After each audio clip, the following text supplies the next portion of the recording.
Neste momento, chamamos para a manifestação o presidente da França, Emmanuel Macron.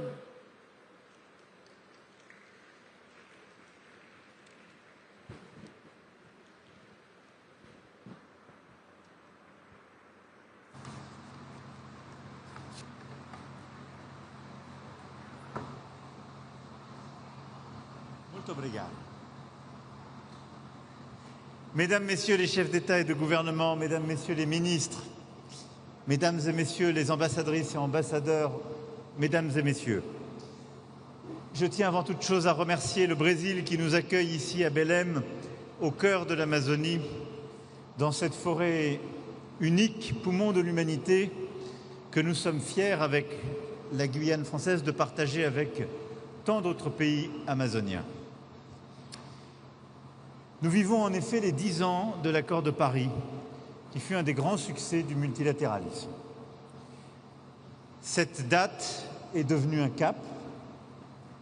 Il y a 10 ans, le monde se réunissait pour adopter cet accord qui est devenu une boussole pour notre action climatique. 10 ans après, l'heure est au bilan. En 2015, le monde se dirigeait vers un réchauffement climatique qui était de l'ordre de 4 à 5 degrés Celsius en plus d'ici la fin du siècle. Grâce à l'accord de Paris et la mobilisation permise, aux engagements de tous les États, mais aussi des entreprises, des collectivités locales, de la société civile, les comportements ont commencé à changer, les décisions ont commencé à être planifiées, les investissements ont commencé à se faire, une méthodologie nouvelle s'est déployée et ces estimations sont désormais de plus 2,8 degrés Celsius. Ce n'est évidemment pas rien comme changement, car chaque dixième de degré compte. Mais évidemment, cela n'est pas suffisant et nous ne sommes pas aujourd'hui, le secrétaire général l'a rappelé, au 1,5 degré Celsius que nous avions collectivement défini à Paris il y a 10 ans. L'accord de Paris fut aussi un changement de paradigme, investir dans le climat pour stimuler la croissance et le développement. C'est l'un des acquis les plus puissants de la décennie écoulée. Les énergies décarbonées sont désormais les plus compétitives, les plus résilientes, plus sûres pour notre avenir. Et l'Europe en est la preuve en ayant démontré en 20 ans qu'on peut réduire massivement les émissions de près de 40% en l'espèce, tout en préservant la croissance économique. Cependant, comme je le disais, cela n'est pas assez et les 2,8 degrés Celsius de réchauffement prévisionnel d'ici la fin du siècle ne sont pas un point d'aboutissement. Et alors que s'ouvre la COP 2030, nous devons donc convoquer à nouveau l'esprit qui a présidé à l'adoption de l'accord de Paris. Le choix du multilatéralisme face au repli sur soi, de la science face à l'idéologie et de l'action face au fatalisme. Ces principes éclairent les priorités qui doivent être les nôtres à Belém et je voudrais en retenir 4 pour cette COP 30. La première ici à Belém est de démultiplier notre énergie à combattre le changement climatique. Au-delà de l'obligation juridique soulignée sans équivoque par la Cour internationale de justice en juillet, c'est une nécessité morale envers les plus vulnérables et les générations futures. L'Europe et la France sont à l'avant-garde de la décarbonation et continueront de l'être. Nos objectifs pour 2012 puis pour 2020 ont été atteints. L'Europe a toujours été au rendez-vous et continuera de l'être avec sa nouvelle contribution déterminée au niveau national, construite sur la base d'un avis scientifique et la fixation d'un objectif de 90% de réduction des émissions nettes en 2040. C'est une des NDC les plus ambitieuses au monde. Nous l'avons confirmé il y a à peine 48 heures par un vote des Européens. Et quand l'Europe prend un engagement, elle le tient. Nous avons besoin que tous les grands émetteurs s'engagent avec nous sur cette voie. Et cette voie est claire, elle passe par la sortie progressive des énergies fossiles, comme nous l'avons reprécisé, ancré lors de la COP 28 à Dubaï. Toutes les solutions sont là. Batteries, stockage, voitures électriques, énergie décarbonée, carburants alternatifs pour le transport aérien et maritime. Chaque pays doit désormais présenter sa feuille de route en matière d'investissement, élaborer sa stratégie permettant d'organiser la sortie des énergies fossiles, mais aussi attirer les capitaux, les investissements publics et privés dans les secteurs d'avenir. Il est indispensable de continuer nos efforts pour sortir du charbon, qui est la source la plus émettrice de gaz à effet de serre. La France s'y emploie, d'abord en ayant fermé les 2 dernières centrales thermiques, et ce sera pleinement parachevé d'ici 2027. Plus aucune ne permet de produire le mix électrique français. En encourageant par notre stratégie européenne la sortie du charbon de nos partenaires européens qui en sont encore dépendants, mais également en accompagnant dans la sortie du charbon et la décarbonation de nombreux pays à travers les partenariats pour une transition énergétique juste, les fameux JETP définis à la COP de Glasgow, et pour n'en citer que quelques-uns, ceux qui ont été signés avec l'Afrique du Sud, l'Indonésie, le Vietnam ou le Sénégal. À court terme, le chemin passe également par la définition d'un cadre plus contraignant pour les émissions de méthane. Et je veux insister sur ce point. Je sais que, entre autres, la Première ministre Mia Mottley y est revenue. Cet objectif est essentiel dans notre combat. Tant le méthane est contributeur de ces émissions, il est réalisable à moindre coût, en particulier dans le secteur énergétique, par des investissements qui permettent d'éviter les fuites de méthane. Ce doit être une priorité absolue et nous ne sommes pas aujourd'hui à la hauteur de cet enjeu et il est indispensable que tous nos acteurs fassent ces investissements nécessaires, que nous endossions une nouvelle coalition pour pouvoir le suivre. Il est évident que tous les pays en développement doivent accéder à une énergie décarbonée, abondante et fiable pour leur développement et les efforts de décarbonation ne doivent pas se faire aux dépens du développement économique. Cette philosophie, celle qui consiste à accompagner chaque pays dans sa stratégie propre, ne pas opposer lutte contre les inégalités et lutte contre le dérèglement climatique, et de mobiliser davantage de financements publics et privés par des mécanismes nouveaux, est au cœur du pacte pour la prospérité des peuples et la planète lancé en 2023 et sur lequel je reviendrai. La deuxième priorité pour cette COP, c'est de protéger, de restaurer nos 2 grands puits de carbone naturels, nos forêts et notre océan. La France milite depuis des années pour les solutions fondées sur la nature qui permettent de créer un pacte pour le climat, les sols, la biodiversité et, in fine, la sécurité humaine.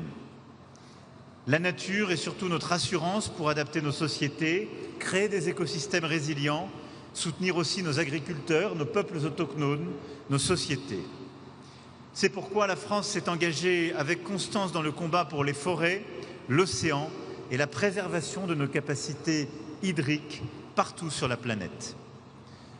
Un événement spécifique prévu par le président Lula permettra d'y revenir cet après-midi, mais je veux dire combien, à la fois ce que nous avons pu finaliser lors du sommet de l'UNOC à Nice, ce sur quoi nous nous sommes battus avec beaucoup de nos collègues amazoniens, africains ou d'Asie du Sud-Est pour nos forêts, est essentiel dans ce combat.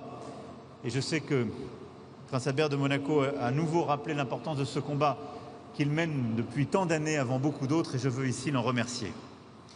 À cet égard, les politiques d'adaptation sont incontournables. Soyons honnêtes, nous n'y avons pas consacré l'attention nécessaire jusqu'à présent. Il nous faut en particulier protéger les plus vulnérables et je pense aux petits États insulaires qui, année après année, font face à des catastrophes toujours plus intenses.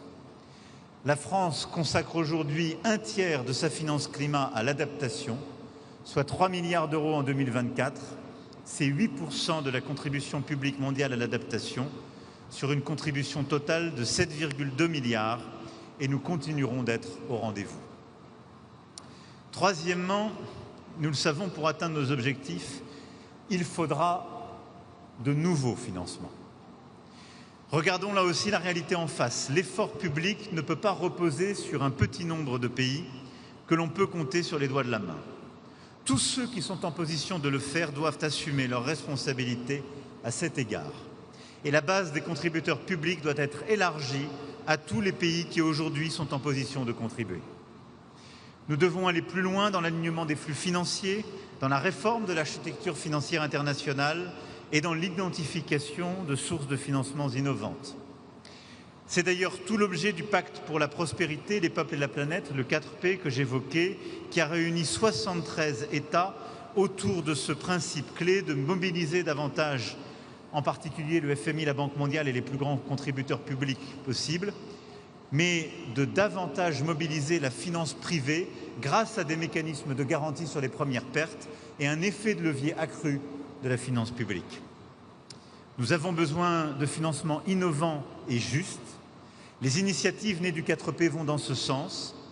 Avec le Kenya, l'Espagne, la Somalie, le Bénin, la Sierra Leone, Antigua et Barbuda, nous avons largement avancé le travail à une meilleure contribution du secteur de l'aviation à l'adaptation.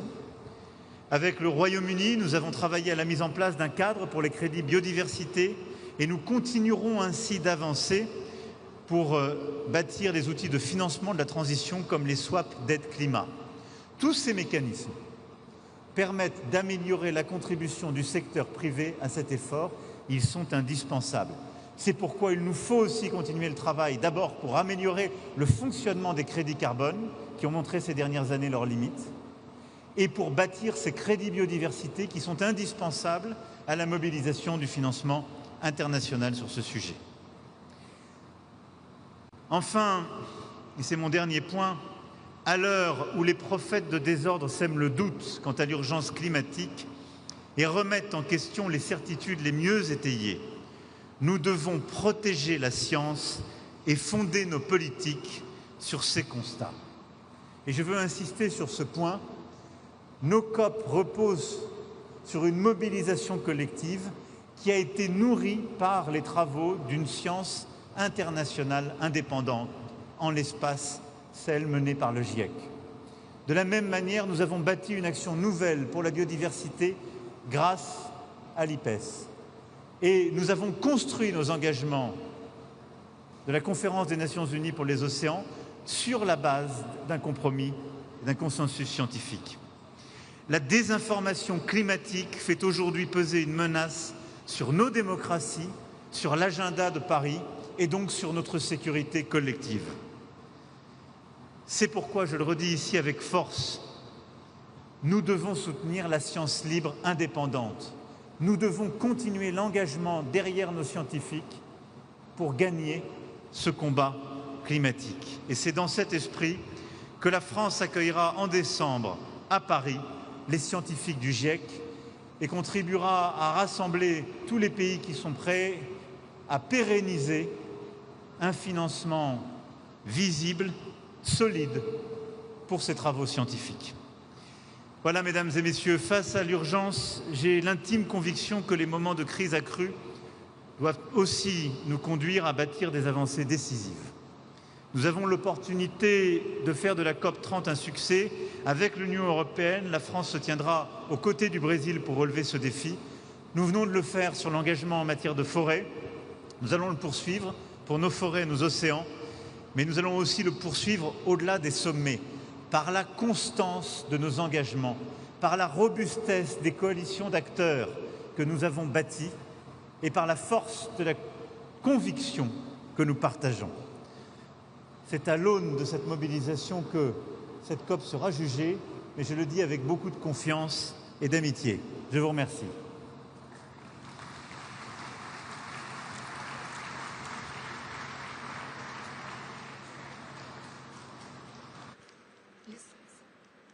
Nesse momento, chamamos para a manifestação